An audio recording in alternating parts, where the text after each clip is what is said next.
तो पॉश में sexual harassment को कैसे डिफाइन किया गया है? कोई भी अनवेलकम एक्ट, चाहे वो आप किसी तरीके की फिजिकल एडवांसेस मांग रहे हो, किसी तरीके का सेक्सुअल फेवर मांग रहे हो, इवन विस्लिंग तक also covered under the posh act. तो बेसिकली जो बहुत ज़्यादा आप ये गुड़गांव एंड जो top MNCs and all that में कल्चर चल रहा है, वो ये टॉप जो सीनियर ऑफिसर्स होते हैं ना, बेसिकली वही ये सब करता है। लिटरली मैं काम करना चाहूँगी पॉश पे, तो मैं ये काम करना चाहूँगी कि हर कंपनी अपनी वेबसाइट पे ये मेंशन करे कि एक पॉश कमेटी है, ठीक है, उसमें ये मेंबर्स हैं, आपके IC मेंबर्स को मेंशन करें। मान लीजिए मेरे खिलाफ कोई लेडी कुछ करती है, मुझे वो पसंद नहीं है, तो क्या मैं कंप्लेंट कर सकता हूँ इसकी?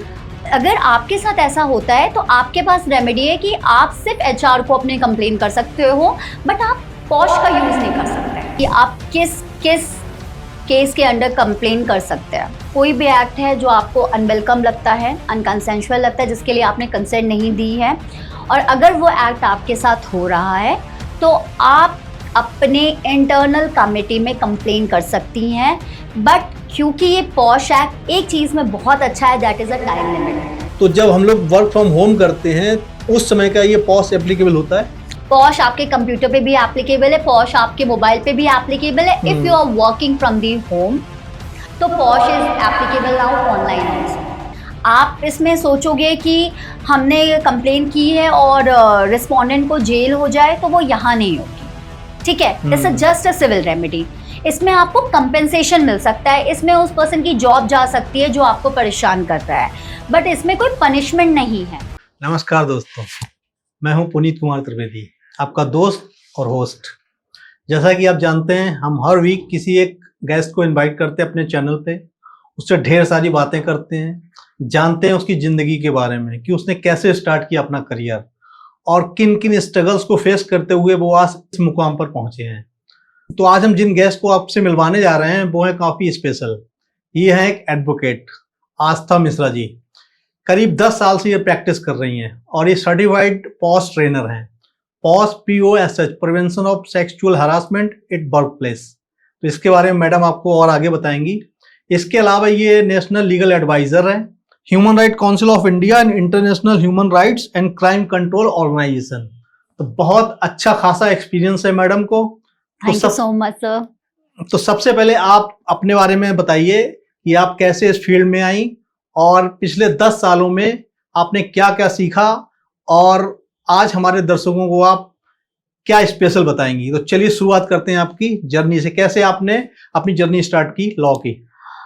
Sir so hello all the viewers, and आज मैं अपनी journey as a advocate, as a certified POSH trainer share करना चाहूँगी। सो सर, मैंने अपनी शुरुआत की थी 2015 में। एक लॉ स्टूडेंट जब होता है तो वो स्टार्ट करता है अपनी प्रैक्टिस को कि फिल्मों की दुनिया को देखकर कि हमें क्रिमिनल की वकालत करनी है, बट पता नहीं क्या था, मैं जब वकालत कर रही थी, I was pursuing my law, so I never thought of going into criminal practice, I thought of going into the corporate practice. So जैसे ही मैंने अपना लॉ किया, उसके बाद 2015 में मैंने अपनी इंटर्नशिप की child protection, human rights child protection पे, and then I started practicing. Practice के शुरुआती सालों में ही मुझे मेरे सीनियर का काफ़ी सपोर्ट मिला और मैंने बहुत सारी अचीवमेंट्स हासिल की। लाइक मेरे बहुत सारे केसेस लखनऊ बेंच के डिवीज़न बेंच ने अलाउ किए, मैंने बहुत सारे केसेस में अपने फेवर में ऑर्डर लिया। सो इस तरीके से प्रैक्टिस करते करते फाइनली मेरी जब 5-6 साल की प्रैक्टिस हो गई तो I just want to enhance my skill, क्योंकि मैं सर फ्रैंकली स्पीकिंग मैं थोड़ी फेमिनिस्ट हूँ, तो मुझे हर वो लॉज अट्रैक्ट करता है जो विमेन से रिलेटेड होता है। तो जब मैंने अपनी कॉर्पोरेट प्रैक्टिस की तो मैंने जाना कि मैं अपनी स्किल्स को कैसे इम्प्रूव कर सकती हूँ, तो I started practising studying the women laws, and POSH act एक ऐसा लॉ था जो उस टाइम पे बहुत बूम पे था। So I practiced and then I got a certification in POSH training and now I'm a certified POSH trainer as well. So आज के सेशन में मैं इस पॉश के बारे में व्यूअर्स को बताऊंगी, जो एक बहुत ही बड़ा कंप्लायंस है, बट अनडाउटली आज भी एक बहुत बड़ा वैक्यूम क्रिएट है, क्योंकि बहुत सारी कंपनीज इसको एक जस्ट फॉर्मेलिटी समझती हैं। बट मैं चाहती हूँ कि हर वो कंपनी इसको लागू करे, क्योंकि ये एक बहुत अच्छा प्रोटेक्शन है विमेन के लिए and for the better emancipation of women. तो बहुत अच्छा बताया आपने। तो संक्षिप्त में मैं चाहूंगा आप हमारे दर्शकों को बताएं पॉज क्या है। जैसा कि मैंने बताया, prevention of sexual harassment of women at work place. तो ये कैसे ऑफिस इंश्योर करता है कि उसके यहाँ किसी भी वीमेन का सेक्सुअल हरासमेंट ना हो, और ये कौन सी कंपनीज के ऊपर एप्लीकेबल है, और इसका मेन ऑब्जेक्ट क्या है? तो सर, पॉश जिसको हम कहते हैं protection of women from sexual harassment at work place, इस एक्ट को हम सिर्फ पॉश से जानते हैं सर। बट क्योंकि ये पॉश एक्ट ही अपने आप में कंप्लीट इंफॉर्मेशन है, like this act says prevention, prohibition and redressal. ये कहता है कि कैसे हम सेक्सुअल हैरेसमेंट को वर्क प्लेस होने पे रोकें, और अगर होता है तो हम क्या कर सकते हैं, और अगर हो चुका है तो क्या रेमेडी है। ये कंप्लीट एक्ट है जो विमेन को प्रोटेक्शन देता है वर्क प्लेस पे। बट क्योंकि अगर कोई भी एक्ट आता है तो नो डाउट हमें उसकी हिस्ट्री भी जाननी चाहिए। तो मैं बताना चाहूंगी, it's a very short, I will brief in a very short. Actually होता क्या है, 1992 में एक सोशल एक्टिविस्ट होती है भंवरी लाल। She was a very renowned social activist in the state of Rajasthan. She was associated with a women program, and one day she has opposed a child marriage. उस गांव में एक चाइल्ड मैरिज हो रही थी, about 9 years old girl, so she opposed her. अब क्योंकि वो एक विमेन थी और वो अपोज कर रही थी उस सोसाइटी नॉर्म्स को, तो obviously she has to face the revenge. बाद में क्या होता है, कुछ दिन के बाद Bhanwari Devi was working in the field and she was gang raped by 4-5 men in front of her husband. उसके हस्बैंड के सामने बार बार उन 5 आदमियों ने उस लेडी के साथ गैंग रेप किया, एंड उस 5 आदमी में एक पर्सन का भतीजा भी था। मैं आपको ये बताना इसलिए फोकस करूंगी कि भतीजा भी था, क्योंकि आगे जो कोर्ट की वर्डिक्ट आई थी उस पर ये बहुत इंपॉर्टेंट रोल प्ले किया था। तो गैंग रेप होता है उस लेडी का, उसके हस्बैंड को मारा जाता है, एंड करीब 12 घंटे के बाद जब उस लेडी को होश आता है और वो FIR रजिस्टर्ड कराने जाती है, तो कोई भी FIR नहीं होती है। पुलिस ये कहती है कि आप अपने कपड़े उतारिए, हम भी तो देखें आपके साथ क्या क्या हुआ है। And she did all that, no doubt she did all that, कि ताकि उसकी FIR रजिस्टर्ड हो सके। बट फिर भी FIR भी रजिस्टर्ड नहीं होती, उसका मेडिकल नहीं होता, and very unfortunate to say that कि जो एक्यूज्ड होते हैं वो एक्यूटल हो जाते हैं। और कोर्ट का वर्डिक्ट उस टाइम पे ये था कि क्योंकि वो एक लो कास्ट की विमेन थी, तो और जिन्होंने गैंग रेप किया था वो हाई कास्ट मेन थे, तो कोर्ट का कहना था कि एक हाई कास्ट मैन कैसे एक लो कास्ट वुमेन को टच भी कर सकता है। That was a verdict. और दूसरी चीज ये थी कि अगर आप कहते हो कि उसमें से एक उसका भतीजा था, तो एक भतीजे के सामने एक चाचा ने कैसे गैंग रेप किया। तो मैंने इसीलिए आपको उस टाइम पे फोकस करने का कहा था कि वो भतीजा भी था। तो ये कोर्ट के उस जब वर्डिक्ट आया था तो उसमें ये सारे सबमिशंस थे। No doubt the accuse got acquittal that time. But जैसे आज हम मीडिया को बहुत ब्लेम करते हैं कि मीडिया झूठ को सच दिखाती है, सच को झूठ, बट उस केस में media plays a very important role, and उन्होंने उस केस को बहुत हाईलाइट किया क्योंकि वो कास्ट इन्वॉल्व हो गया था। तो जैसे ही बहुत हाईलाइट हुआ तो एक NGO जो कि नाम था जिसका विशाखा, हम सोचते हैं कि पॉश एक्ट विशाखा की कोई लड़की है उसके नाम पे आया है, नहीं, वो एक NGO है विशाखा। विशाखा ने एक PIL फाइल की सुप्रीम कोर्ट में, और उसमें ये बताया कि क्योंकि वो जो भंवरी लाल देवी थी जब उसका गैंग रेप हुआ था तो she was working in a field. तो फील्ड क्या है, एक वर्क प्लेस था। तो इसके भी यहाँ पे एक PIL फाइल हुई कि जो विमेन है वो जब वर्क प्लेस पे जाती हैं तो उनके साथ बहुत डिस्क्रिमिनेशन होता है, उनकी आर्टिकल 14 वायलेट होती है, उनकी 15 वायलेट होता है, 16, 19 and 21, that is fundamental rights violate हो रही हैं। जिसको 3 बेंच जजेस ने सुना और समझा और गाइडलाइंस लाई उस टाइम पे कि नो डाउट विमेन को सेक्सुअल हैरेस, अगर वो सेक्सुअली हैरेस्ड हो रही हैं वर्क प्लेस पे, तो उनके लिए भी गाइडलाइंस इशू हो। क्योंकि अगर सर आप देखेंगे तो जो हमारा पीनल कोड है उसमें कहीं पे भी sexual harassment at work place की बात नहीं की गई है। नो डाउट विमेन पे बहुत सारे लॉज हैं, बट अगर हम इस 4 दीवारी के अंदर है और मेरे साथ कुछ होता है तो इसकी जिम्मेदार कौन होगा, इसको लेकर कोई एक्ट नहीं बना था।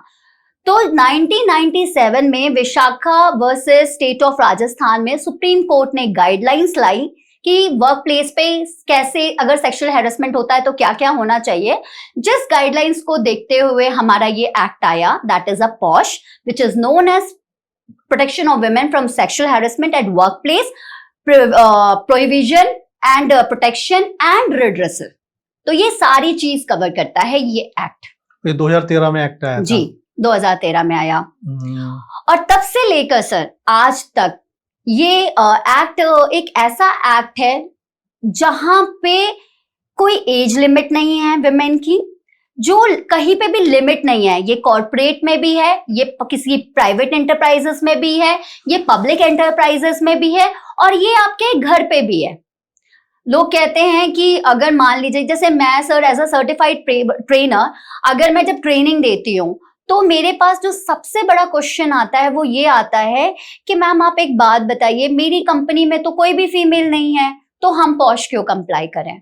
तो मैं उन सारी ऑर्गेनाइजेशन को बताना चाहती हूँ, उन सारे एम्प्लॉयर्स को बताना चाहती हूँ कि अगर पॉश एक्ट कहता है कि अगर आपकी ऑर्गेनाइजेशन में 10 एम्प्लॉयज हैं, 10 या 10 से ज्यादा, तो आपको अपनी कंपनी में पॉश कंप्लायंस करना मैंडेटरी है। डजंट मैटर्स आपके यहाँ कोई फीमेल है नहीं है, बट आपको पॉश कंप्लायंस करना है।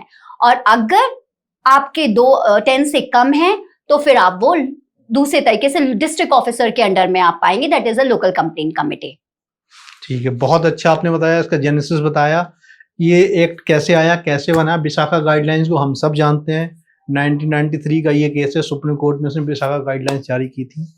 तो बहुत अच्छा बताया आपने। तो आपने बिल्कुल सही शब्दों में बताया कि जिस कंपनी में 10 या इससे ज़्यादा एम्प्लॉयज़ हैं वहाँ पे ये एक एप्लीकेबल होता है। और अब मेरा क्वेश्चन आपसे ये है कि मान लीजिए मेरा घर है, मेरे घर पे झाड़ू पोंछा करने वाली एक लेडी आती है, तो क्या वहाँ पे ये एक एप्लीकेबल है? हाँ जी बिल्कुल सर, ये बिल्कुल एप्लीकेबल है। बट देखिए इस पॉश को 2 तरीके से बांटा गया है, एक है ऑर्गेनाइज सेक्टर, एक है अनऑर्गेनाइज सेक्टर। ऑर्गेनाइज सेक्टर मैंने जैसे बताया कि 10 और मोर एम्प्लॉइज पे लागू होगा, वहां पे आपकी बनेगी इंटरनल कंप्लेंट कमिटी, जहां पे आप जहां पे आप कंप्लेन कर सकते हैं। और अगर 10 से कम एम्प्लॉइज हैं तो वहां पे जो भी अगर मान लीजिए इस हाउसमेट के साथ कुछ होता है तो वो आपके लोकल कंप्लेंट कमिटी में जाएगा। तो हमने दोनों ही सेक्टर को कवर किया है, तभी मैंने आपसे कहा ये पॉश एक्ट के कोई रेस्ट्रिक्शंस नहीं है। फिर चाहे वो एक हाउसमेड हो, चाहे वो एक सीनियर ऑफिसर हो, सीईओ हो किसी कंपनी की, चाहे वो बहुत बड़े किसी बैंक में ब्रांच मैनेजर हो, every women is covered under the posh act. ठीक है, तो आपने बताया कि कंपनी को, अगर ये कंपनी को एप्लीकेबल होता है तो एक आईसीसी इंटरनल कंप्लेंट्स कमेटी बनानी है, जिसमें एक प्रिसाइडिंग ऑफिसर होगी, सी विल बी लेडी, है ना, और इसके और मेंबर्स होंगे। और अगर वहां पे वर्कर्स या एम्प्लॉइज 10 से कम है या किसी और वजह से ये एक एप्लीकेबल नहीं हो रहा है, तो वहां पे आईसीसी की जगह आपको लोकल कंप्लेंट्स कमेटी बनानी पड़ेगी, एलसीसी। जो डिस्ट्रिक्ट मजिस्ट्रेट है वो इसको रेगुलेट करता है कि कौन इसका प्रिसाइडिंग ऑफिसर होगा, कौन इसके मेंबर्स होंगे। तो आपने ये बताया मुझे। यस सर, बिल्कुल। अच्छा मैडम, अगर हम इसमें आगे बढ़े और हम इसको अगर डिफाइन करें कि सेक्सुअल हरासमेंट होता क्या है, तो पॉश में सेक्सुअल हरासमेंट को कैसे डिफाइन किया गया है? ओके तो सर जैसे हमारा एक्ट कहता है, section 2N of the act says that हर वो एक्ट जो अनवेलकम है, नॉन कंसेंशुअल है। देखिए अगर हम इंडियन पीनल कोड की बात करते हैं, क्योंकि मैं एक एडवोकेट भी हूं तो मैं उसके बिहाफ पे ही आपसे बात करूंगी। तो जैसे अगर हम इंडियन पीनल कोड की बात करते हैं तो उसमें किसी भी एक्ट को आप देखिएगा, अगर कुछ एक्ट कमिट होता है तो उसके पीछे की इंटेंशन देखी जाती है। अगर मान लीजिए किसी ने मर्डर किया तो पनिशमेंट इस बात पे डिपेंड होगी कि वो मर्डर प्लॉटेड था या सेल्फ डिफेंस में था, ठीक है। जैसे हम इसको शायद ये भी बोलते हैं एक्टस रियस और मेंस रिया। यस बिल्कुल, बट क्योंकि ये पॉश एक्ट है, इसमें इंटेंशन नहीं देखी जाती, इसमें ये देखा जाता है कि आपके एक्ट से फीमेल पे क्या इम्पैक्ट पड़ रहा है। तो जो आपने क्वेश्चन पूछा उसका जवाब ये है सर कि कोई भी अनवेलकम एक्ट, चाहे वो आप किसी तरीके की फिजिकल एडवांसेस मांग रहे हो, किसी तरीके का सेक्सुअल फेवर मांग रहे हो, किसी तरीके का आप कोई सेक्सुअल रिमार्क दे रहे हो, कोई सेक्सुअल जोक्स क्रैक कर रहे हो, इवन विस्लिंग तक also covered under the posh act. जैसे अभी मैं जब ट्रेनिंग देती हूँ तो मुझसे मेल्स पूछते हैं कि मैम क्या अब हम डर डर के रहें? ऑफ कोर्स अगर हम विस्लिंग कर रहे हैं तो क्या कल हम पॉश में आ जाएंगे? नहीं, ऑब्वियस सी बात है आप एक विस्लिंग पे पॉश में नहीं आ जाओगे। लेकिन देखिए, अगर आप उसी वो फीमेल रोज उस जगह से गुजर रही है एम्प्लॉय, और आप उसको रोज देखकर विस्लिंग कर रहे हो, तो आप तो कह दोगे मेरी इंटेंशन नहीं थी, और नो डाउट शायद इंटेंशन ना हो, बट क्योंकि वो विस्लिंग उस लेडी को इफेक्ट कर रही है और वो अनकंसेंशुअल है, वो नहीं कह रही है कि आप मुझे देखकर विस्लिंग करो, वो नहीं कह रही है कि आप मुझे घूरो। तो जो भी कोई एक्ट अगर ऐसा है करना है, या कि आप मान लीजिए आप किसी एम्प्लॉय के पीठ पे हाथ रख रहे हो, एक बार रख दिया, चलिए आज का कॉर्पोरेट कल्चर बहुत एडवांस है, ओके आप रख सकते हो, लेकिन वो चीज मान लीजिए एक बार हुई, दो बार हुई, उस लेडी को नहीं पसंद, she can file the posh complain under the posh act. तो सेक्शन 2N कहता है कि कोई भी अनवेलकम बिहेवियर, कोई भी अनवेलकम एक्ट जो फीमेल के कंसेंट के अगेंस्ट में है, वो सारे कवर्ड होते हैं अंडर दी पॉश एक्ट। वो फिर शायद आप अपने फीमेल एम्प्लॉय के कंधे पर सर भी रख रहे हो, आपको लगता है इज वेरी नॉर्मल, शायद उसको लग रहा होगा नहीं नॉर्मल नहीं है, तो वो all will be covered under the posh act. लेकिन अगर उसकी कॉन्सेंट है देन इट्स ओके। या देखिए अभी क्या है ना, अगर मान लीजिए जैसे किसी किसी फीमेल एम्प्लॉय ने ज्वाइन किया, आपने उसको कहा कि चलो let's go for a coffee, okay ठीक है, वो कहती है, फर्स्ट टाइम वो मना कर देती है, सेकेंड टाइम भी वो मना कर देती है, third time she get ready, okay, and fourth time भी also she gets ready, but फिर वो 2 महीने के बाद उसको लगता है नहीं यार मुझे तो कुछ इसके खिलाफ कंप्लेन करना चाहिए। नहीं, यू कांट डू इट। आपकी कंसेंट अगर कहीं पे आ गई तो फिर आप पॉश में नहीं जा सकते। ये बहुत ही माइन्यूट सी चीज है, मैं उन सारे फीमेल व्यूअर्स को भी बताऊंगी, क्योंकि क्या है ना सर, हमारे कंट्री में लॉस तो बनते हैं बट उसका मिसयूज उससे ज्यादा होता है। अभी क्या है ना, लड़कों के अंदर बहुत डर होता है, कंपनी में है डर, मैं आपको बताऊं, because I am a legal consultant, तो आई नो इट। मेरे को ना कोई थोड़ा सा तेज बोल देता है, अरे मैम आप तो पॉश ट्रेनर हैं, आपके साथ नहीं कर सकते। अरे नहीं, ऐसा नहीं है कि आप डर के रहो, ठीक है, बट क्योंकि ये लॉ बना है ताकि आप अपनी मर्यादा समझो, ठीक है।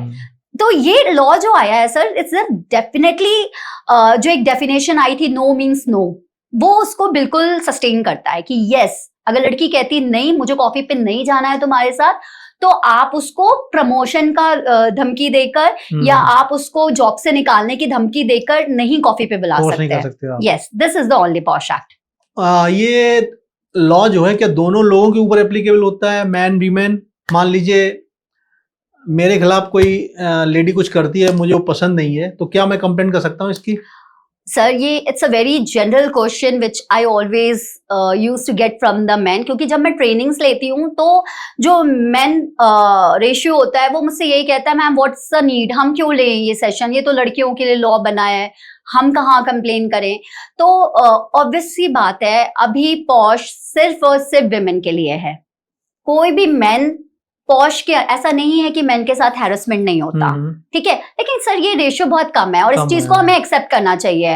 अब ये कहना कि मेन के साथ भी आजकल सेक्सुअल हैरेसमेंट हो रहा है, फीमेल्स करती हैं, ऐसा होता है, बट वो रेशियो कम है।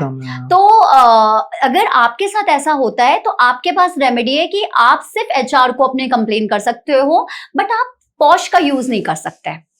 लेकिन आपको ये सेशन लेना चाहिए, आपको इसकी अवेयरनेस होनी चाहिए, क्योंकि देखिए कल आपके खिलाफ अगर बाय चांस कंप्लेंट आए तो आपको एटलीस्ट ये तो पता हो ना कि हाउ टू प्रोसीड।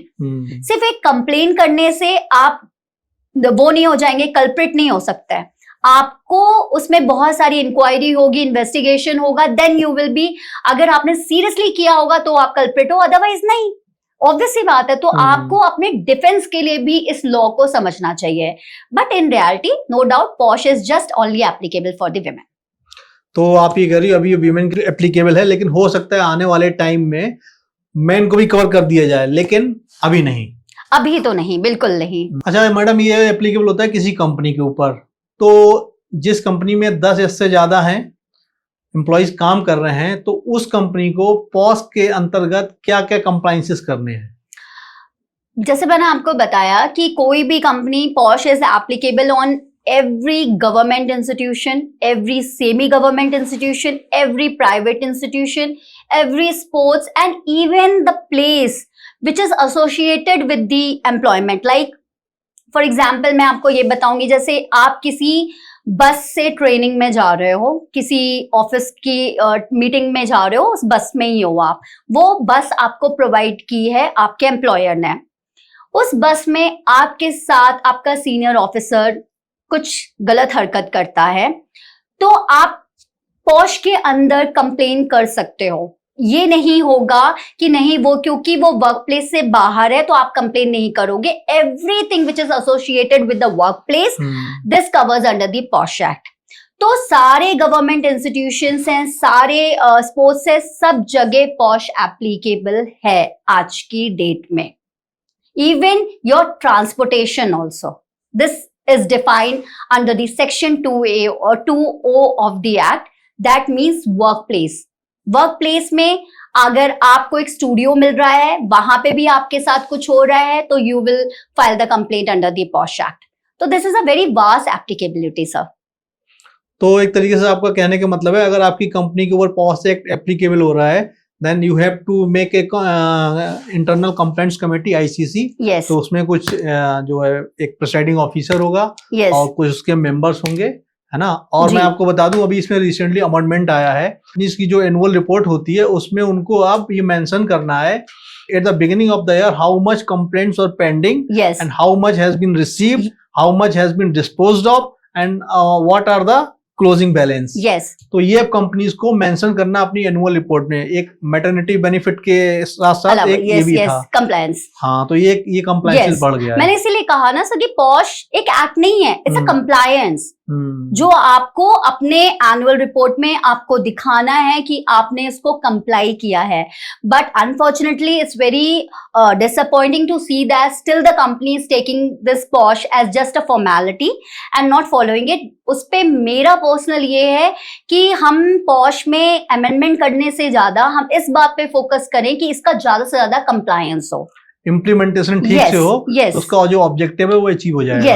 यस। आस्था जी, ये आईसीसी जो कंपनी इनकॉर्पोरेट करती है, इंटरनल कंप्लेंट्स कमेटी, तो इसमें कंपनीज के अंदर जो एम्प्लॉइज हैं वो भी हो सकते हैं, कंपनीज के बाहर जो एम्प्लॉइज हैं वो भी हो सकते हैं। मैं तो थोड़ा सा इसका कॉम्पोजिशन बताइए। यस, ये पॉश एक्ट का जो सेक्शन 4 है वो बोलता है कि हर कंपनी में एक इंटरनल कमिटी होनी चाहिए।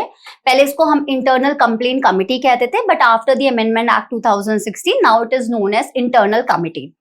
तो इंटरनल कमिटी में मिनिमम जो हो वो आपके 4 मेंबर्स होते हैं।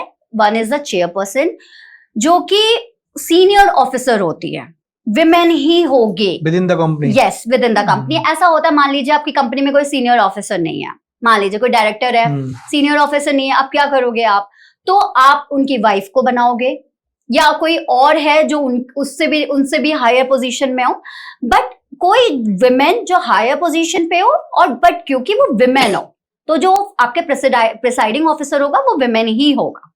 देन आपके 2 मेंबर्स होंगे with that is within the employ, जो आपके विमेन लॉ से रिलेटेड वर्क किया हो, जिन्होंने साइकोलॉजिकल पढ़ा हो, जो विमेन रिलेटेड इश्यूज पे जिन्होंने काम किया हो, लॉ की नॉलेज हो, वो उनको बेसिकली हम 2 मेंबर्स अपॉइंट करते हैं। और एक मेंबर होता है, वो होता है आपका बाहर से, that is external member, and that member should be either from the NGO, क्योंकि एनजीओ एक ऐसी जगह है जहां से लोग बेसिकली इन सब चीजों पे डील करते हैं। तो हमेशा एक एक्सटर्नल मेंबर का होना बहुत जरूरी है। अगर आपके ऑर्गेनाइजेशन में कोई इंटरनल कमिटी बनी है और उसमें एक्सटर्नल मेंबर नहीं है तो ये वायलेशन है सेक्शन 4 का और उस कमेटी को मान्यता नहीं मिल सकती। यानी कि अगर कोई कल पॉश एक्ट में कोई कंप्लेन जारी हो और उन्होंने इन्वेस्टिगेशन करके रिपोर्ट सबमिट की हो और बाद में पता चले कि वो जो मेंबर है एक्सटर्नल मेंबर वहां पे नहीं था, तो वो जो भी रिपोर्ट आएगी that is a not valid, that is questionable. तो सिर्फ एक फॉर्मेलिटी नहीं करनी है। अगर आप कमिटी कॉन्स्टिट्यूट कर रहे हैं तो it should be with in the law, that is 1 presiding officer, 2 employees and 1 external member, and that should B from the NGO और समवेयर एल्स। एक मैं एग्जांपल लेता हूँ, एक कंपनी है मान लीजिए, उसके पैन इंडिया पे 10 ऑफिस हैं या हम उनको ब्रांच ही बोल सकते हैं, तो क्या सारी ब्रांचेस में या सारे ऑफिस में ये आईसी होना मस्ट है? Yes, every branch should have their own internal committee. That's a fact. इससे फर्क नहीं पड़ता। कई कंपनीज हैं, जैसे मैं अभी आपको एक बार, मैं कंपनी का नाम तो नहीं लूंगी बट मैं ट्रेनिंग दे रही हूँ, it's a very vast name. उनका भी यही क्वेश्चन आया था कि मैम हम सारे एम्प्लॉयज को एक साथ बैठ के ट्रेनिंग करा देते हैं, हमें क्या जरूरत है। बट नहीं, हर कंपनी का आप ऑब्वियसली बात है, हर कंपनी की आप एनुअल रिपोर्ट सबमिट करते हो, डिफरेंट करते हो, एक तो करते नहीं हो। तो non that's the same way आपको हर कंपनी में पॉश कंप्लायंसेस भी डिफरेंट करने होंगे, हर जगह सेपरेट इंटरनल कमिटी बनेगी। That's set the law. अच्छा, एक हेड ऑफिस में हो गई, प्लस जितने आपके ऑफिस हैं, ब्रांचेस हैं, वहां पे सब जगह। यस। अब हम बात करते हैं इसकी इम्प्लीमेंटेशन की। मान लीजिए मैं एक लेडी हूं और मुझे कोई प्रॉब्लम है तो मुझे कंप्लेंट करनी है, तो क्या प्रोसीजर फॉलो करना पड़ेगा? ठीक है सर, तो मैं आपको अब मैंने बताया कि आप किस किस केस के अंडर कंप्लेन कर सकते हैं।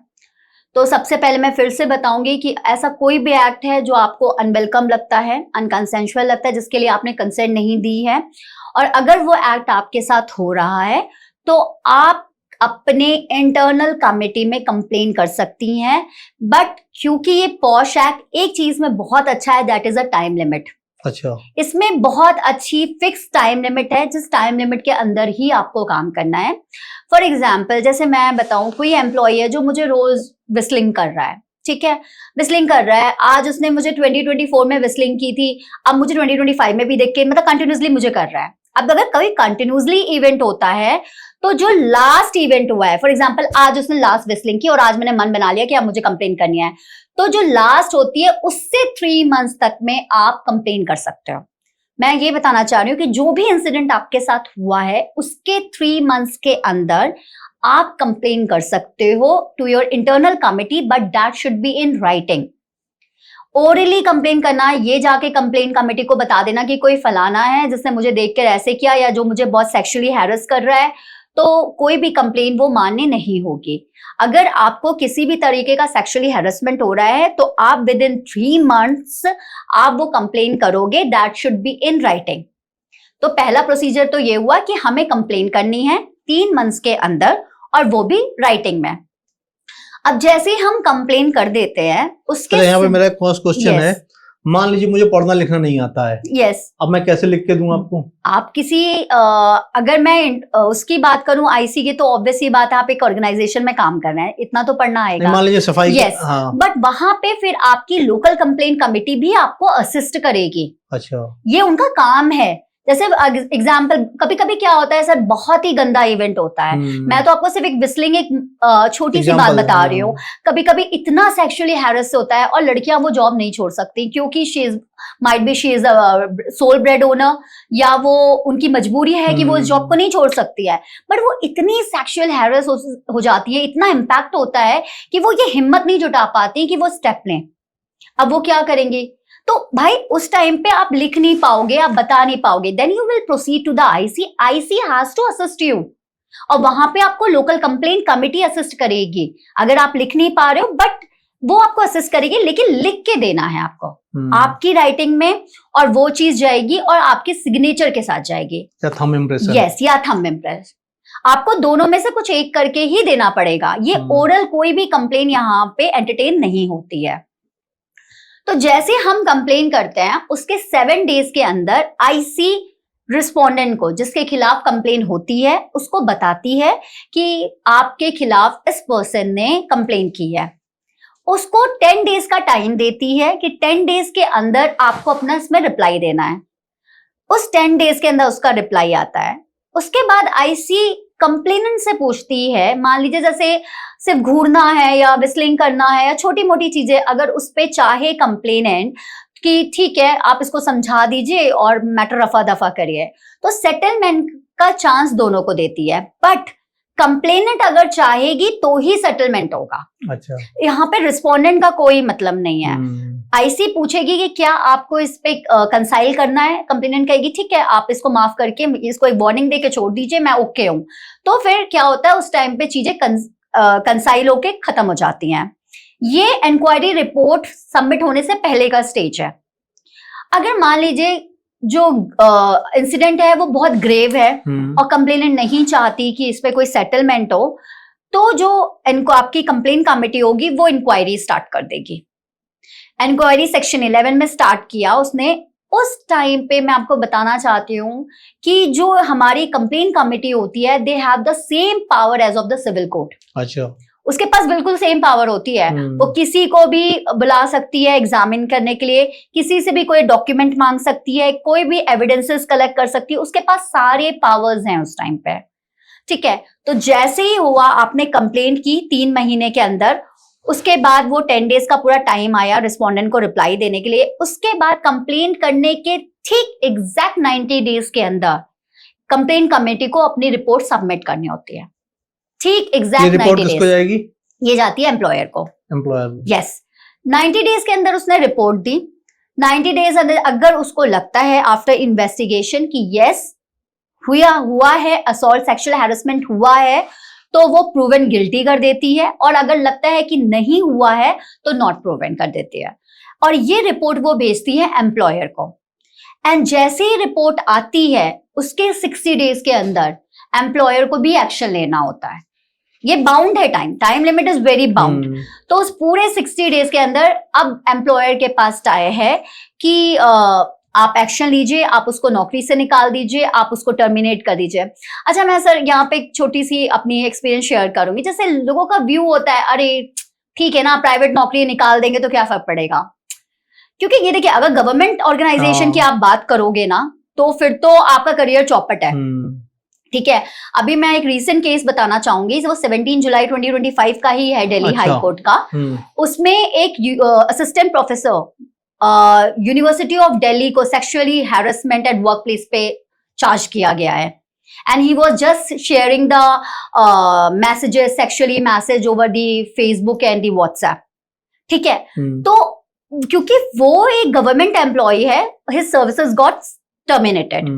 अब हम बात करते हैं प्राइवेट वालों को लगेगा ठीक है ना, क्या है, छोटी सी कंप्लेन होगी, जॉब मिल जाएगी। Yes, that's what I am saying कि ऐसा नहीं है कि फिर आपके लिए नहीं होगा। क्योंकि आजकल जो बड़ी बड़ी ऑर्गेनाइजेशन है प्राइवेट में भी, they hire any employ after the full verification.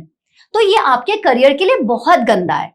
ठीक है, तो अगर कभी आप सेक्सुअली हैरेसमेंट के केस में आते हो और आप प्रूवन गिल्टी होते हो, तो then what the employer has, आपकी जॉब चली जाएगी।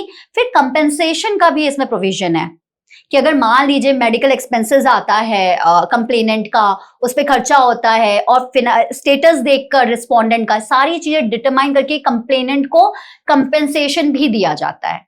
तो इस पूरे प्रोसीजर में अप्रॉक्स आपका 1 ईयर लग जाता है, पर 1 ईयर के अंदर you will get the result. अच्छा, अब कंपनी को रिपोर्ट दे दी आईसी ने, जी ठीक है, अब कंपनी के ऊपर छोड़ दिया है कि भाई ये गिल्टी तो है जी। अब उसको क्या सजा देनी है, उसको टर्मिनेट करना है, उसको रेप्रिमेंड करना है, उसको फाइन लगाना है, ये कंपनी डिसाइड करेगी। लेकिन ऐसा हो सकता है कि उसको सजा थोड़ी सीवियर देनी चाहिए थी, उसको सिर्फ डांट फटकार के भगा दिया और इसे कंप्लेनेंट खुश नहीं है, फिर क्या कोर्स ऑफ एक्शन है? तो आप सेक्शन 18 में अपील भी फाइल कर सकते हो। अपील में आपको अगर लगता है कि नहीं, देखिए अब मैं आपको फिर से बताऊंगी कि जो पॉश एक्ट है जस्ट अ सिविल रेमेडी। आप इसमें सोचोगे कि हमने कंप्लेन की है और रिस्पोंडेंट को जेल हो जाए, तो वो यहाँ नहीं होगी। ठीक है, it's just a civil remedy. इसमें आपको कंपेंसेशन मिल सकता है, इसमें उस पर्सन की जॉब जा सकती है जो आपको परेशान कर रहा है, बट इसमें कोई पनिशमेंट नहीं है। पनिशमेंट के लिए you have to take the other action which is provided under the previously Indian Penal Code and now in BNS. तो आप उसमें जा सकते हो क्रिमिनल रेमेडी में कि जो आपके पास अवेलेबल है। बट अगर सिर्फ और सिर्फ ये है कि उसने मुझे परेशान किया और इसके लिए हम जाते हैं पॉश में, और पॉश में सबसे अच्छी चीज है कि आप फिर कंपेंसेशन भी अच्छा खासा डिमांड कर सकते हो, तो कहीं ना कहीं ये एक बहुत बड़ी मार तो है उस पर्सन के लिए, क्योंकि अगर वो किसी बहुत अच्छे पोजीशन पे है तो उसकी भी रेपुटेशन डैमेज होगी उसके बाद। और मैंने जैसे आपको बताया कि सर जॉब एक चली जाना हमारे लिए अभी बोलना बहुत आसान है, बट अगर कोई मान लीजिए प्रोफेसर है, कोई बहुत अच्छी पोजीशन पे है, किसी कंपनी का चांसलर, किसी यूनिवर्सिटी में चांसलर है, एंड उसकी जॉब जाती है सर सेक्सुअल हैरेसमेंट पे, तो वो बहुत बड़ी बात होगी। तो इट्स लाइक वो एक पनिशमेंट की ही तरह ही है। But yes I will say just a civil remedy. अगर आपके साथ बहुत कुछ गंदा होता है तो आपको एफआईआर भी लॉन्च करनी चाहिए। अपील कहाँ करनी है? ये सर जैसे अपील होती है, हम आपके उसी में कंप्लेन कमिटी में ही हम अपील, इसके बाद फिर सेक्शन 18 में इसी में अपील कर सकते हैं कि हमें लगता है कि नहीं ये ठीक नहीं था, आईसी के पास ही होगी। यस यस यस, फिर उसके बाद we can move to that, we challenge the IC orders in the high court as well. अच्छा, ये तो high court, supreme court sir बहुत जाता है मैटर। अच्छा, यस अभी मैंने बताया ना, जस्ट 17 जुलाई 2025 का ये ऑर्डर है, doctor Amit Kumar versus university of Delhi. It's 91 page judgement and is just on sexual harassment, Delhi high court. Yes Delhi high court का। वो अभी रिसेंटली उस प्रोफेसर ने 4 स्टूडेंट के साथ मतलब फेसबुक पे ही और व्हाट्सएप पे उनको सेक्सुअल मैसेज किया। तो कोर्ट का ये कहना था कि अगर आप एकेडमिक रिलेशन में किसी को ऐसे मैसेजेस करते हो तो that will be covered under the posh act. उनका कहना था कि ये पॉश में नहीं आता, मैं तो व्हाट्सएप पे मैसेज कर रहा था, मैं तो फेसबुक पे कर रहा था। उन्होंने कहा नहीं, अगर आप एकेडमिक रिलेशन में रहते हुए कर रहे हो तो it will covered under the posh act. तो ये बहुत लंबा जाता है sir, it's not just IC. और फिर आईसी ये चैलेंज जब होता है ऑर्डर, तो नो डाउट उस कंपनी की पूरी रेपुटेशन जाती है, वो आईसी मेंबर क्वेश्चन होते हैं। तो ये कोई गेम नहीं है, इट्स एन एक्ट। बस हम उसे कंप्लाई नहीं कर रहे हैं ठीक से, क्योंकि लोगों में अवेयरनेस कम है। I just share sir data कि स्ट्रेट फिट कंसल्टेंसी ने नेशनल ह्यूमन रिसोर्स डेवलपमेंट के साथ एक सर्वे किया, जिसमें बोला कि 2021 के बिफोर 400 लोगों में से सिर्फ 8% लोग थे जिन्हें पॉश के बारे में पता है, और जो 52% एचआर्स होते हैं दे ओनली नोज कि what is posh.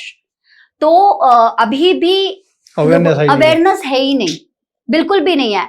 Supreme court अभी रीसेंट जजमेंट में कहता है कि ज्यादा से ज्यादा पुश करिए कि पॉश का कंप्लायंस हो। तो मतलब it's like very heartbreaking thing to see that कि कोई एक एक्ट आया और उसको हम कंप्लायंस के लिए इतना पुश अप कर रहे हैं, वो तो खुद से होना चाहिए।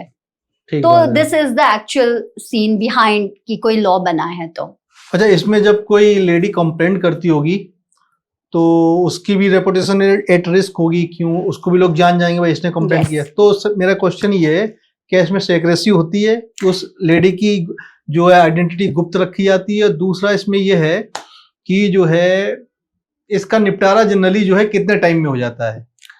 सर ये बहुत इंपॉर्टेंट चीज है, क्योंकि ऑब्वियसली बात है हम फीमेल्स स्टेप इसलिए नहीं उठाते कि कल उल्टी हमारी ही बदनामी होगी, और ये होती भी है। तो इसमें सेक्शन 16 कहता है कि आप दोनों की, वैसे कहा जाता है कि कंप्लेनेंट और रिस्पोंडेंट, जब तक ये रिस्पोंडेंट गिल्टी प्रूव ना हो जाए तब तक उसकी भी आइडेंटिटी को कहीं डिस्क्लोज नहीं किया जाएगा। So section 16 clearly talks about the confidentiality. तो यानी कि आप किसी भी तरीके से अगर आईसी को जाकर अपनी प्रॉब्लम करते हो, कंप्लेन देते हो, तो वो सारी इंफॉर्मेशन कॉन्फिडेंशियल ही रहेगी। और अगर नहीं होती है, आईसी किसी तरीके से लीक करती है, तो उसके लिए पेनाल्टी भी है सेक्शन 17 में। तो इसको बेफिक्र होकर आप कंप्लेन करिए कि आपकी आइडेंटिटी डिस्क्लोज होगी, नहीं हो सकती है, और अगर होती है it is a violation of the law. और मैं आपको एक और बात बताती हूँ सर, जैसे क्या होता है, हम फीमेल्स बहुत डरते हैं कि हम कंप्लेन करें, तो उसके लिए एक और पोर्टल भी स्टार्ट किया गया है, दैट इज शी पोर्टल। अभी शी पोर्टल क्या है कि अगर जो फीमेल्स हैं उनको लगता है कि हम आईसी को जाके कंप्लेन करेंगे हमारी आइडेंटिटी डिस्क्लोज हो जाएगी, जबकि again I will emphasise that कि आपकी अगर आइडेंटिटी डिस्क्लोज होती है तो you can take action under the section 17, क्योंकि इसमें पेनाल्टी है। बट अगेन अगर आपको फिर भी डर है और आप चाहते हो कि आप कंप्लेन तो करो बट आपकी आइडेंटिटी ना आए सामने, तो आप शी पोर्टल पे भी कंप्लेन कर सकते हो। ये शी पोर्टल एक वेबसाइट है जो विमेन एंड चाइल्ड डेवलपमेंट से लिंक्ड है। जब आप उस पर कंप्लेन करोगे तो आपको सारा एक फॉर्मेट मिलेगा जिसमें आपको अपने एम्प्लॉयर का नाम, आपका नाम, सबका मेंशन करना होगा और उसको फिल करके कर देना होगा। फिर वो direct women and child development में जाता है और वो उस चीज पे निगरानी रखता है कि इस कंप्लेंट पे क्या एक्शन हुआ। तो डिस्पाइट अगर आपको किसी भी तरीके का डर है तो आप शी पोर्टल पे भी कंप्लेन कर सकते हो।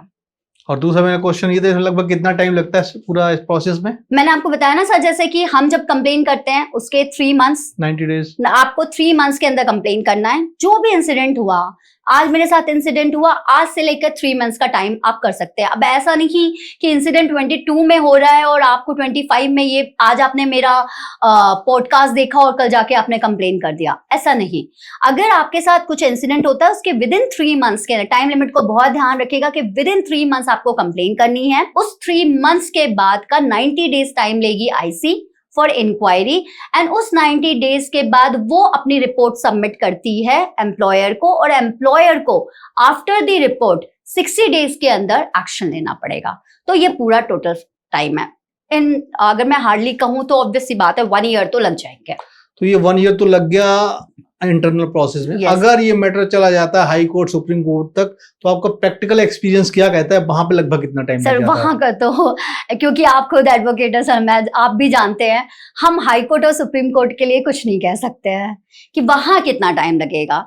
क्योंकि देखिए आपको भी पता है हर लॉ में दिया जाता है कि इतने टाइम लिमिट में केस डिसाइड हो जाना चाहिए, बट होता नहीं है क्योंकि इतनी पेंडेंसी बर्डन है, बहुत पेंडेंसी है। बट क्योंकि ये आजकल बहुत ज्यादा हाईलाइटेड इशू है तो नो डाउट कोर्ट भी इस पे अच्छे से एक्शंस लेती है और ठीक ले रही है। पेंडेंसी को ध्यान में रखते हुए भी इस पे एक्शन लिया जा रहा है। बट वहां का टाइम लिमिट मैं सर कभी नहीं कह सकती कि कितना होगा। बट क्योंकि IC is working very well, क्योंकि मैं सर क्योंकि जब ट्रेनिंग लेती हूँ तो I do the training of the employees also and मैंने एक आईसी की भी ट्रेनिंग ली है, तो they are very strict, very punctual, क्योंकि वो एक इंटरनल ऑडिट है ना, आप वहां पे एक्शन ले सकते हो तुरंत। और जब ये हाई कोर्ट मैटर जाएगा तो ऑब्वियसली हाई कोर्ट कहेगा कि आपके पास टाइम लिमिट थी, आपने क्यों नहीं एक्शन लिया। तो अब आईसी पे क्वेश्चन आ जाएगा, तो आईसी के ऊपर तो एक हाई कोर्ट बैठा हुआ है ना, तो वो 90 डेज के अंदर ही काम करेगा। वहां पे आपके पास पेंडेंसी नहीं है, आपके पास सिर्फ एक केस आया, आपको करना है टैकल, तो वहां टाइम लिमिट है। बट अदर देन का तो इट्स लाइक अनप्रेडिक्टेबल। देखा गया आजकल की कुछ लेडीज जो है इसका मिसयूज करती हैं, जो हम हर लॉ में देखते हैं। तो अगर यहाँ पे कोई लेडीज का मिसयूज करती है तो क्या प्रोटेक्शन है एक हम मेरे जैसे इंसान के लिए? सर ये तो बहुत ही मतलब बुरा लगता है इस चीज को भी देखकर, क्योंकि अगर ये जो मिसयूज हो रहा है, हर लॉ होता है, जो भी लॉ बनता है सर उसके प्रोज एंड कॉन्स होता है, ठीक है, बट ये बहुत ही गलत बात है कि अगर आप उसका मिसयूज कर रहे हो तो एक्चुअली में जो लड़की सफरर है उनके लिए जस्टिस पाना बहुत मुश्किल होता है फिर। तो ये सर बहुत मिसयूज होता है। लेकिन इस एक्ट में मैंने कहा ना सर, ये एक कंप्लीट एक्ट है। अगर इस एक्ट को बारीकी से पढ़ो तो इसमें आपको सब मिल जाएगा, जो गलत है उसके लिए भी सजा है, जो गलत नहीं है उसके लिए भी सजा है। तो इसमें सेक्शन आपका 14 कहता है कि अगर आपने कोई फॉल्स कंप्लेन की है तो आपके भी खिलाफ एक्शन होगा। तो सेक्शन 14 को ध्यान रखिए, अगर आपके खिलाफ कोई फॉल्स कंप्लेन होती है तो you can take the action against the women also. Same चीज उसके साथ होगी कि आप उसको जॉब से निकलवा सकते हो। यू कैन रिक्वेस्ट कि उसने आपकी रेपुटेशन को डैमेज किया, आप उसे जॉब से निकालो, तो you can also take the action. तो यहाँ पे गर्ल्स थोड़ा सा डरती भी है कि हम कल अगर कंप्लेन करें और हम प्रूव नहीं कर पाए तो ये हमारे लिए भी प्रॉब्लम होगी। तो yes it's there. Can I also ask for compensation? Yes, और फिर तो आपके पास बहुत रेमेडी है। You can file the defamation also, कि कल आपने मेरी इमेज को खराब किया, फिर तो आपके पास बहुत सारी रेमेडीज है अदर देन दैट। मैंने कहा ना सर कि लड़के सोचते हैं कि हम क्या लड़की को घूरेंगे और हम पॉश में आ जाएंगे। घूरना is not a thing, but आप लड़की को घूरते रहो जो उसको अनकंफर्टेबल करेगा तो ठीक है ना, वो कल एक्शन ले सकती है। बट अगर आपने लिटरली सिर्फ एक जनरल सेंस में किया है तो कल आप गिल्टी प्रूफ नहीं होगे। और उसने अगर सिर्फ कोई रिवेंज में आपके खिलाफ कंप्लेन की है तो आपके पास भी पूरी राइट्स है। बट क्योंकि ये एक्ट सिर्फ विमेन के लिए बना है, इसीलिए उसमें राइट्स हम ज्यादा दिखाते हैं कि विमेन के पास ये राइट है, विमेन के पास ये राइट है। विमेन के अगेंस्ट भी उसमें मेंशन्ड है। कोरोना आया था 2020 में, इसने बहुत कुछ चेंज कर दिया है। इसने एक नया कल्चर दिया हम लोग को, वर्क फ्रॉम होम। तो जब हम लोग वर्क फ्रॉम होम करते हैं उस समय का ये पॉश एप्लीकेबल होता है? अब जैसे मैंने आपसे भी बात की कि सेक्शन 2O डिफाइन करता है वर्क प्लेस कि कहाँ कहाँ पॉश एप्लीकेबल है। तो पॉश आपके, मैंने जैसे बताया, government, semi government, sports institute, हर जगह एप्लीकेबल है, ठीक है। तो पॉश आपके लैपटॉप पे भी एप्लीकेबल है, पॉश आपके कंप्यूटर पे भी एप्लीकेबल है, पॉश आपके मोबाइल पे भी एप्लीकेबल है। If you are working from the home तो POSH is applicable now online also. तो एक Javed Ali versus union of India का 27 सितंबर का जजमेंट है 2017 का ही, कि अगर आप कोई sexually remark messages phone calls पे भेजते हो तो that will be covered under the posh act. तो अब जैसे हम, क्योंकि बहुत सारी आईटी कंपनीज आज भी वर्क फ्रॉम होम ही करा रही हैं, आपने देखा होगा, मान लीजिए सर मैं काम कर रही हूँ और मेरा एम्प्लॉयर है, उसने ना पीछे कोई ऐसी फोटो लगाई है विच इज नॉट गुड। चलो एक दिन लगी, मान लो से अनइंटेंशनल बैकग्राउंड, यस बैकग्राउंड है, और कोई लेडी से वो मीटिंग कर रहा है, एंड देन सेकेंड बार मीटिंग करता है, फिर भी वो फोटो लगी होती है, फिर वो कुछ ऐसे सेक्सुअल रिमार्क्स लैपटॉप पे कर रहा है या मोबाइल पे दिखा रहा है, आपको ऑकवर्ड फील हुआ, आपने शायद एक बार वार्निंग दी, वो नहीं सुधरा, आपने दूसरी बार वार्निंग दी भी नहीं सुधरा, तो you can take the action. मैं ये नहीं कह रही कि वार्निंग देने के बाद ही आप एक्शन ले सकते हो, बट यस, क्योंकि वो जानबूझ के ऐसा कर रहा है। फिर बताऊंगी सर कि अभी 2025 का ही दिल्ली हाईकोर्ट का जजमेंट है कि अगर आप फेसबुक पे, व्हाट्सएप पे भी कोई भी रिलेशन, एम्प्लॉयमेंट और एम्प्लॉय रिलेशनशिप में अगर कोई भी मैसेज करते हो, सेक्सुअली मैसेज जो अनकंफर्टेबल है, तो that will be covered under the posh act. तो अब वर्चुअल वर्ड अलग नहीं है पॉश एप्लीकेबिलिटी से। अगर हम लोग पॉश की बात कर रहे हैं तो इसमें क्या कंपनी के डायरेक्टर्स और जो सीईओ, प्रेसिडेंट, क्या इन सब के ऊपर भी एक्शन होता है? और दूसरा, एक तो ये लॉ की बात हो गई कि वहां पे प्रोविजन है, क्या ये ऐसा हो सकता है? दूसरा, आपका प्रैक्टिकल एक्सपीरियंस क्या कहता है पिछले 10 साल का? क्या आपने ऐसे केस देखे? सर देखिए, जो मैंने अभी तक एक्सपीरियंस समझा और आईसी मेंबर्स के साथ जब मेरी बातें होती हैं, तो उनके पास सबसे बड़ा जो प्रॉब्लम आती है वो यही आती है, क्योंकि जो टॉप लेवल पे होता है ना, बेसिकली वही करता है। अच्छा। क्योंकि उनके पास एक, देखिए, सेक्सुअल हैरेसमेंट ना दो तरीके से होती है। एक होता है कि आप ऐसा एटमॉस्फेयर क्रिएट कर दो, जैसे कि आप उसको रोज कुछ गंदे तरीके से देख रहे हो, बट आप उसको ऐसे बोलोगे अगर तूने ऐसा किया तो तेरी जॉब चली जाएगी या तेरा कुछ हो जाएगा, या देख बाकी कितने खुश हैं और मैं तेरे खिलाफ कुछ कर दूंगा। ये एक हॉस्टाइल एनवायरनमेंट क्रिएट करना होता है। एक तरीके का होता है कि ठीक है, अगर तुम मेरे साथ ये करोगी तो मैं तुम्हें प्रमोशन दूंगा। तो जो ये सेकंड वाला होता है ना कि तुम मेरे साथ ये करो या मेरे साथ घूमने चलो या मेरे को सेक्सुअल फेवर्स दो तो मैं तुम्हें प्रमोशन दूंगा, तो ये टॉप क्लास ही करता है, ये कोई लो क्लास तो करेगा ही नहीं, मतलब लो क्लास एम्प्लॉइज तो करेगा नहीं। तो बेसिकली जो बहुत ज्यादा आप ये गुड़गांव एंड जो top MNCs and all that में कल्चर चल रहा है, वो ये टॉप जो सीनियर ऑफिसर्स होते हैं ना, बेसिकली वही ये सब करता है। कुछ विमेन तो नो डाउट अनडाउटली वो प्रमोशन के लिए दे डू समथिंग, कई होती हैं जिनके लिए बहुत प्रॉब्लम है, उनको नहीं पसंद है। तो अब क्या होता है, अब सबसे बड़ी बात आ जाती है कि आप किसी सीईओ या किसी आप डायरेक्टर के खिलाफ एक्शन लो, तो फिर आपकी तो जॉब खुद ही नहीं रहेगी, आप इस डर में रहोगे। तो जब जाता है मैटर आईसी के पास, तो आईसी के लिए बहुत प्रॉब्लम है कि भाई अब क्या करें, ठीक है, क्योंकि एक कंपनी की रेपो की बात आती है, ठीक है। अब वहां पे रोल, यही मैंने बताया ना सर, कि वहां पे रोल आता है एक्सटर्नल मेंबर का, क्योंकि अगर आपके एम्प्लॉय हैं तो नो डाउट कहीं ना कहीं आप सब सेट कर लोगे, मैटर को रफा दफा कर दोगे, and it's very easy. But कोई एक एक्सटर्नल मेंबर आता है, तो हम इसीलिए एक्सटर्नल मेंबर को रखते हैं जिससे कोई रिलेशन नहीं हो। जब आप एक्सटर्नल मेंबर का डिस्क्रिप्शन दोगे तो आप, नो डाउट, आप देखिए हर चीज पॉसिबल है, बाद में आप फिर एक्सटर्नल मेंबर आप ही का निकले, वो बात अलग है, लेकिन आप ऑन रिकॉर्ड दिखाओगे कि उससे आपका कोई रिलेशन नहीं है, he is just an external member. अब देखिए, मैंने बताया ना, यहाँ पे आईसी तक में आ जाएगा कि ठीक है, कोई सीईओ होगा बच जाएगा, शायद डायरेक्टर होगा बच जाएगा क्योंकि कंपनी का नाम है। बट अगर आईसी, यहीं पे मेन रोल आता है आईसी का कि वो कितनी अनबायस्ड है।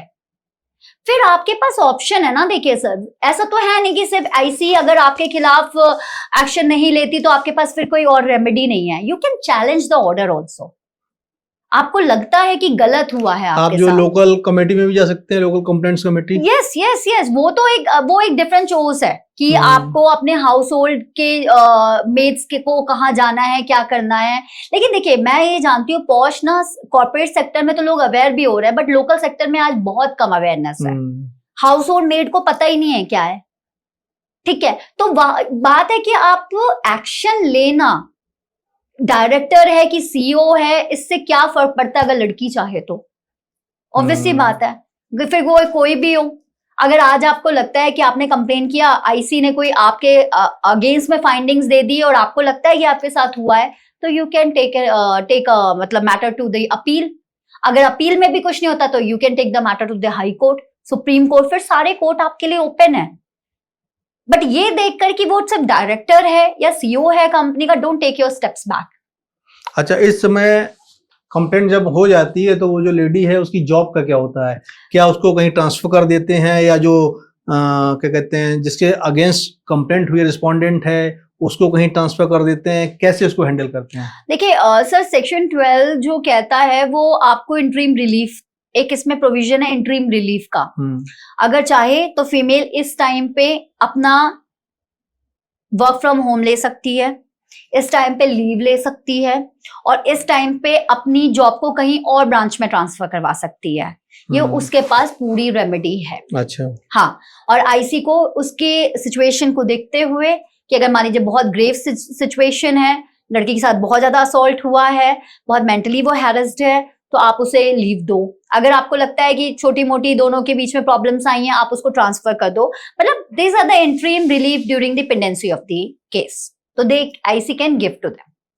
ये पॉस एक्ट आया था 2013 में, करीब 12 साल हो गए मोटा मोटा। तो पिछले 12 सालों में आप कोई मेजर अमेंडमेंट देखी है, इसमें कुछ चेंजेस हुए हैं, या आने वाले 5 साल में आप कौन से अमेंडमेंट देखती हैं? कौन से ऐसे लूप होल्स हैं जिसको भरा जा सकता है? सर मैं मतलब मुझे ये चीज देख के अच्छा भी लग रहा है कि ये एक एक्ट ऐसा है जिसमें बहुत बड़े चेंजेस नहीं आए, बहुत मेजर चेंज नहीं आया। ऐसा लगता है कंप्लीट फाइल है, ठीक है। या कंप्लीट कोई भी चीज तब अच्छी लगती है या तो उसका सच में यूज नहीं हो रहा हो, हमें पता ही नहीं है, या तो तब हो रही हो या सच में वो अपने आप में एक बहुत अच्छी है। तो अगर मैं पर्सनली बात करूं तो लॉ तो बहुत अच्छा है, इसमें कोई बहुत बड़े चेंजेस नहीं आए।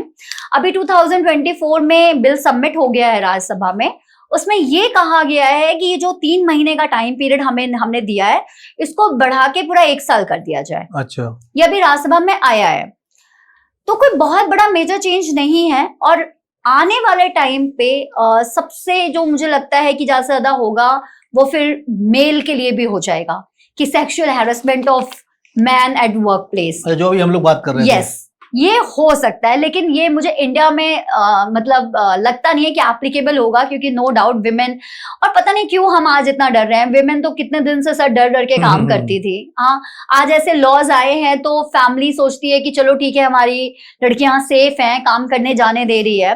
अदरवाइज आज एक छोटे से एक्ट के लिए हम इतना क्यों कर रहे हैं कि मेन को भी हैरेसमेंट होता है, उनके लिए भी लॉ बनाया जाए। तो नो डाउट बात हो रही है, बट ये होना या ना होना दैट इज अ डिफरेंट चीज। बट मेरे को ऐसा लगता है सर पर्सनली, अगर किसी के साथ भी किसी तरीके का हैरेसमेंट हो रहा है तो उसके लिए एक्ट बनना चाहिए एट वर्क प्लेस, चाहे वो फिर मैन हो चाहे वो विमेन हो। बट अभी ऐसा कोई मेजर चेंज इस एक्ट में नहीं आया है, and it's a very good law, very good law, very good thing, जहां पे आप अपने चीजों के अगर आपको कुछ गलत लग रहा है अपने वर्क प्लेस में तो आप बिना डरे वहां पे काम कर सकते हो। तो it's a very good act. तो अभी तक तो ऐसा कोई मेजर चेंज नहीं है सर इसमें। जैसा कि शायद आपने पहले बताया है कि इसमें कोई क्रिमिनल एक्शन जनरली नहीं होता है, तो ये बात बिल्कुल सच है, या कुछ कहीं पे कुछ स्कोप है किसी हाई कोर्ट के थ्रू, सुप्रीम कोर्ट के थ्रू बाद में जाके आप कोई क्रिमिनल एक्शन ले सकती हो? देखिए सर, आपको भी पता है कि पहले इंडियन पिनल कोड में 354 पूरा दिया हुआ था। आपको मॉडेस्टी ऑफ द विमेन, अगर कहीं पे भी विमेन की मॉडेस्टी हर्ट हो रही है तो they can take the action. अब तो स्टॉकिंग भी हो गया है, पहले स्टॉकिंग नहीं था, अब तो स्टॉकिंग पे भी आप FIR दर्ज करा सकते हो। तो अगर हम सिर्फ पॉश की बात, क्योंकि यह हमारा सेशन सिर्फ पॉश पे है सर, तो मैं सिर्फ पॉश के लिए बताऊंगी कि आपके साथ अगर लिटरली रेप होता है ऑफिस पे, एट वर्क प्लेस, अगर आपके साथ किसी भी तरीके का सेक्सुअल असॉल्ट होता है, तो आप पॉश के साथ अलग रेमेडी भी एप्लीकेबल कर सकते, यूज कर सकती हैं।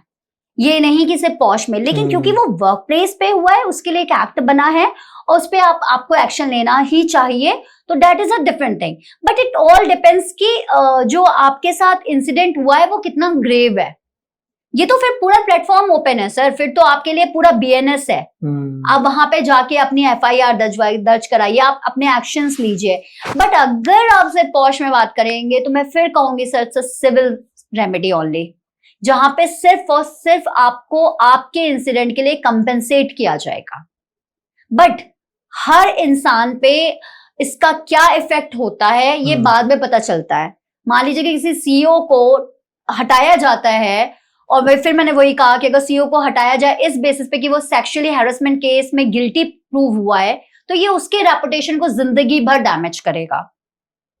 किसी प्रोफेसर को यूनिवर्सिटी से हटाया जाएगा सिर्फ इस बेसिस पे कि वो सेक्सुअली हैरेसमेंट के केस पे गिल्टी हुआ, तो उसके लिए जिंदगी भर का वो एक लेसन है। तो ये हम सोचें कि इसमें क्या ही हो जाएगा, उसको सिर्फ जॉब से ही तो निकाला जाएगा, तो ये बहुत गलत है। सिर्फ जॉब से नहीं निकाला जाएगा, जॉब से निकाला जाएगा। There's a much difference. सिर्फ बोलने में हमें लगेगा, क्या पता सच में उसकी रोजी रोटी हो, एकदम से छिनेगी, आगे भी नहीं आएगा। अब तो सर छोटी छोटी कंपनी भी, मेरे बहुत सारे फ्रेंड्स हैं जो कॉर्पोरेट में काम करते हैं, एंड जब वो इंटरव्यू देते हैं, दूसरी जगह जाते हैं, तो वो हम ही लोगों का नंबर देते हैं, क्योंकि उनका वेरिफिकेशन होता है। अच्छा, आजकल हर HR वेरीफाई करता है किसी बड़ी कंपनी में।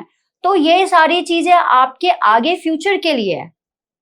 तो सिर्फ ये कहना कि उसको वेरीफाई कैसे करते हैं? मान लीजिए मैंने किसी कंपनी में जॉब अप्लाई किया, हिंदुस्तान यूनिलीवर में, अब वहां का जो HR है वो कैसे वेरीफाई करेगा इसको? सर देखिए, जो आजकल HR वेरिफिकेशंस कर रहे हैं, पहली बात तो नो डाउट आपसे पूरा आपका बैकग्राउंड पूछता है, ठीक है?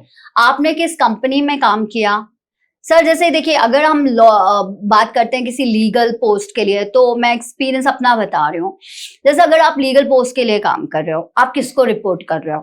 डायरेक्टली लीगल हमेशा ही डायरेक्टर को या सुपीरियर ऑफिसर को ही रिपोर्ट करता है। आपसे उस कंपनी के डायरेक्टर का नाम पूछा जाता है, राइट?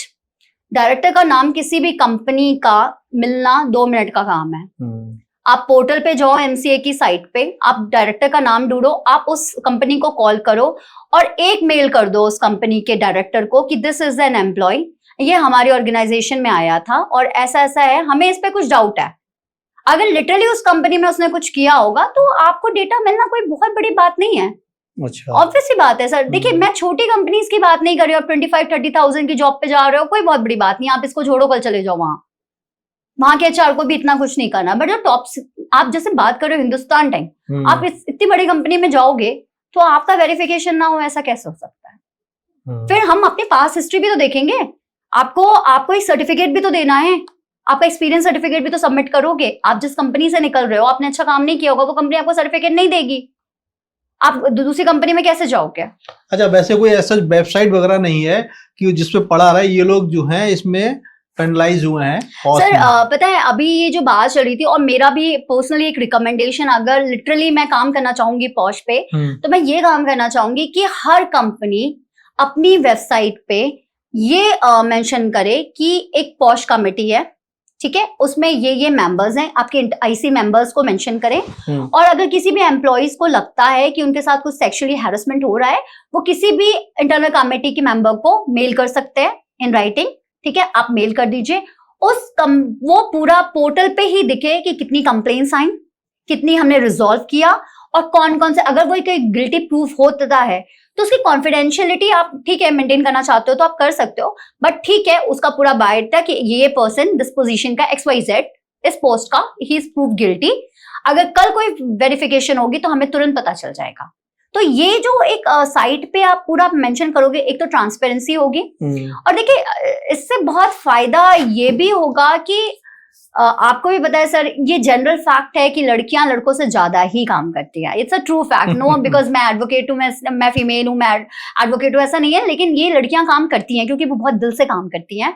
तो अगर आप इतनी सेफ एनवायरनमेंट दोगे तो लड़कियां ज्यादा से ज्यादा आपकी कंपनी में आना चाहेंगे. अगर आप पॉश कंप्लायंस नहीं करोगे सर, देखिए एक कंपनी की भी मैं बात बता रही हूँ. अगर आप जनरल सेंस में, आप और मैं हूँ, अगर मुझे कहीं पता चल जाए कि ये कंपनी है, यहाँ पे बहुत सारे ऐसे केसेस हुए थे और ये अच्छी कंपनी नहीं है, आई विल नॉट अप्लाई. ये फैक्ट है, ये ह्यूमन साइकोलॉजी है, ठीक है. बट अगर मुझे सुनने में आ रहा है कि ये कंपनी बहुत अच्छी है, अपने एम्प्लॉयज का बड़ा ध्यान रखती है, सारे कंप्लायंसेस करती है, तो हम उस कंपनी में काम करना चाहेंगे. शायद फिर हमें कम सैलरी मिले, लेकिन हमारे पेरेंट्स को लगेगा नहीं नहीं सेफ जगह जा रही है. तो ये कंपनी के लिए भी बहुत अच्छा है कि आप कंप्लायंस करो, और ये एक एम्प्लॉय के लिए भी बहुत अच्छा है. तो इस कंप्लायंस करने के लिए सबसे बेस्ट है कि आप ट्रांसपेरेंसी रखो. आप सारे आईसी मेंबर्स के नाम नंबर मेंशन करो. अच्छा ये बताइए, पॉश एक्ट में क्या कंपनी को भी लॉस होता है? जो एम्प्लॉयर है, इसकी रेपुटेशन तो आपने बताई रिस्क पे रहती है, तो आपका जो प्रैक्टिकल एक्सपीरियंस क्या कहता है कि कभी किसी कंपनी के ऊपर, एम्प्लॉयर के ऊपर कोई पेनाल्टी लगाई गई हो या कुछ एक्शन लिया गया हो? सर देखिए, नॉन कंप्लायंस जो है, एम्प्लॉयर अगर नॉन कंप्लाई करता है इसको, तो वो तो पेनाल्टी दी है, 50,000 रुपीज आपको पे करना पड़ेगा अगर आप नॉन कंप्लाई करते हो. पर इन पर्सनली, अगर मेरा पर्सनल एक्सपीरियंस की मैं बात करूं और मेरी एक पर्सनल एडवाइस है, तो मुझे ये लगता है कि 50,000 तो पैसा कोई भी दे देता है. उसको लगता है कि क्यों कंप्लायंस करें, फिर एक पॉश कमिटी बनाएं, फिर कल कुछ मैटर हो जाए. भाई लड़के लड़कियां आ रहे हैं, मेल और फीमेल आ रहे हैं किसी ऑर्गेनाइजेशन में, चुटपुट चुटपुट बहुत सारी चीजें होंगी. अब पता लगेगा कि कंपनी ये सोचेगी कि हम अपने टर्नओवर पे ध्यान दें कि हम यहाँ पे रोज सेक्सुअल हैरेसमेंट का केस देखे हैं. वो कहती है क्या जरूरत है पॉश कंप्लायंस करने की, और कौन सा बहुत ज्यादा पेनाल्टी है, 50,000 ही तो है. बट ये 50,000, मैंने आपको जैसे बोला ना सर कि 50,000 is a very small amount. कोई भी कंपनी पे कर देगी अगर वो आती है इस बात पे कि आप कंप्लाई नहीं कर रहे हो. बट अगर हम इसी को मॉनिटरी टर्म से हटाकर पनिशमेंट कर दें कि अगर आप कंप्लाई नहीं करोगे तो आपको कैपिटल पनिशमेंट मिलेगी, आपको इस पे फाइन के साथ साथ पनिशमेंट मिलेगी, आपको जेल भी हो सकती है एम्प्लॉयर को. आपका लाइसेंस, वैसे है कि लाइसेंस आपका रद्द हो जाएगा अगर आप रिपीटेड वो नहीं करते हो, तो लाइसेंस रद्द हो जाता है. लेकिन कोई एम्प्लॉय भी तो नहीं आवाज उठाता सर. आप एचआर को ही देख लीजिए, एचआर ही नहीं कहेगा कि कंप्लायंस हो. अगर हर कंपनी का एम्प्लॉयर और एम्प्लॉय दोनों अवेयर हो जाएं, तो ना ऐसे इंसिडेंट होंगे और कंपनी भी अपने आप में बहुत अच्छी होगी. क्योंकि देखिए ना, आजकल सबसे बड़ी चीज क्या हो रही है, पोस्ट कंप्लायंस ना करने के लिए कंपनी में क्या होता है, लड़कियां ही नहीं रखते हैं. वो कहते हैं कि हमारे यहाँ तो कोई फीमेल ही नहीं है. तभी तो मैंने कहा सर कि इसको बहुत ज्यादा सीरियस उस पे नोट पे किया जाए कि कंप्लायंस को बहुत मैंडेटरी कर दिया जाए. हर कंपनी का पहला, जैसे आप एनुअल रिपोर्ट अपनी सबमिट करते हो, आपको अपनी पॉश कंप्लायंस रिपोर्ट भी सबमिट करनी चाहिए. इससे कंपनी भी बेस्ट होगी. एक तो अच्छा आपको मैन पावर मिलेगा, दोनों मेल और फीमेल का वर्कफोर्स बहुत अच्छा होगा, ठीक है. दूसरी चीज है आपकी रेपुटेशन अच्छी होगी. तो इसके लिए बहुत जरूरी है. बाकी सेक्शन तो दिया हुआ है कि पेनाल्टी है एम्प्लॉयर के लिए, बट लोग लागू नहीं कर रहे हैं. और शायद ये भी देखा गया है कि कंपनीज जो है आईसी बनाती नहीं है, इंटरनल कमेटी बनाती नहीं है, और जब कोई केस आता है तो उसी समय बैक डेट से कमेटी बना देती हैं और फिर रफा दफा करके उसको जैसे तैसे कहते हैं ना, लिपा पोती जिसको बोलते हैं, वो कर देती हैं कि आज अगर कोई केस हुआ है ना, तो जो जब से एप्लीकेबल होनी चाहिए थी कमेटी, तब से कमेटी बना दी और उसको ऐसे दिखाती हैं सारा कुछ प्रोसेस में चल रहा है. yes. तो बहुत सी कंपनियां ये भी कर रही हैं, बहुत कर रही हैं सर, बहुत. इसीलिए सबसे बड़ा जो रोल आएगा ना, उसमें आएगा कंप्लेनेंट का, उसमें आएगा फीमेल का जिसने कंप्लेन की है. देखिए आपको यहीं पे रोल आता है अवेयरनेस का. अगर आप अवेयर हो, आपके साथ, आपको पता है कि आपके साथ ये इंसिडेंट हुआ, आपने अपनी कंपनी में बताया, आपके यहाँ पहली बात तो इंटरनल कंप्लेन कमेटी नहीं है, आपने इसी पे एक्शन ले लिया. पर वहां पे आएगा अवेयरनेस का रोल. आपको पता ही नहीं है पॉश क्या है, आपको नहीं मालूम पॉश क्या है, आपको बस पता है कोई एक्ट आया था जिसमें ये कहा जाता है कि अगर सेक्सुअल हैरेसमेंट हुआ तो आप कंप्लेन कर सकते हो. कहाँ कर सकते हो, अगर नहीं बनती है तो क्या कर सकते हो. तो ये सब चीजें अवेयरनेस मेंशन करती है.